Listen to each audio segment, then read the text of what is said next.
Welcome to I news. పశ్చిమాసియాలో ఉద్రిక్తతలు మరోసారి పీక్ స్టేజ్ కి చేరుకున్నాయి.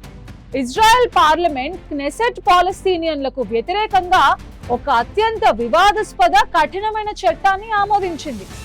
ఇజ్రాయెల్ పౌరులపై దాడులకు పాల్పడి దోషులుగా తేలిన పాలస్తీనియన్లకు డిఫాల్ట్ మరణశిక్ష విధించే ప్రతిపాదనకు మెజారిటీ సభ్యులు ఓటేశారు.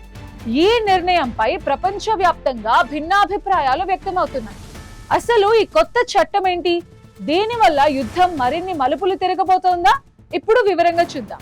ఇజ్రాయెల్ రాజకీయాల్లో న్యాయ వ్యవస్థలో నేడు ఒక చారిత్రాత్మక మార్పు చోటు చేసుకుంది.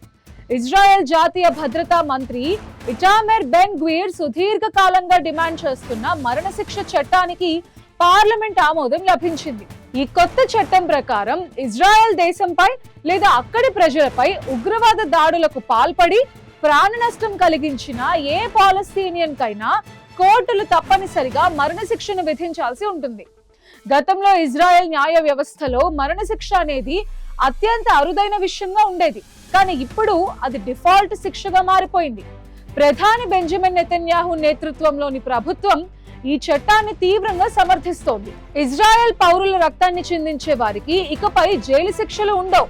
వారిని ఉరితీయడమే సరైన పరిష్కారం అని బెన్ గ్వీర్ పార్లమెంట్ సాక్షిగా ప్రకటించారు.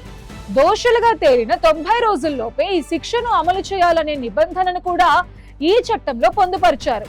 ఇజ్రాయెల్లో పెరుగుతున్న దాడులను అరికట్టడానికి ఈ డెత్ పెనాల్టీ ఒక బలమైన హెచ్చరికగా పనిచేస్తుందని ప్రభుత్వం భావిస్తోంది. అయితే ఈ నిర్ణయం పాలస్తీనా గడ్డపై మరిన్ని నిరసనలకు, ప్రతీకార దాడులకు దారితీసే ప్రమాదం ఉందని విశ్లేషకులు హెచ్చరిస్తున్నారు.